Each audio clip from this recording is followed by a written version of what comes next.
នឹងមិនគោរពលោកមែនថាកុំចង់ឲ្យគេគោរពអីអាគេគោរពពិបាកវិញទេខ្ញុំកណាអាត្មាកាលនៅនេះនឹងទៅណាមិនដែលចូលចិត្តអង្គុយលើគេទេមិនតែនៅនេះនឹងបួសបានប្រហែលជិត10ភាសាហើយនឹងដើរទៅណាមកណាមួយវាតូចផង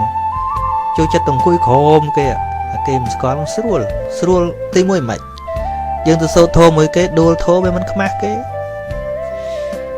បើគេសួរធម៌អាយទោះបីអត់ចេះក៏មិនខ្មាស់គេដែរយើងនៅក្រោមអាសនោះក្រោមអាសនៈនោះលោកធំឆ្លើយមិនរួចយើងឆ្លើយអត់រួចក៏អត់អីខ្មាស់គេហើយដល់អង្គុយលើគេគេសួរមកអត់ចេះមិនខ្មាស់គេដល់នៅក្រោមគេសួរខាងលើអត់ចេះមកដល់យើងចាំស្រាប់តែឆ្លើយរួចណែអាហ្នឹងលយចិត្ត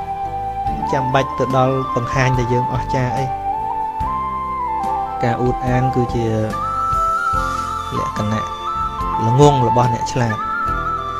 គឺឆ្លាតប៉ុន្តែល្ងងចំមកចំណុចអួត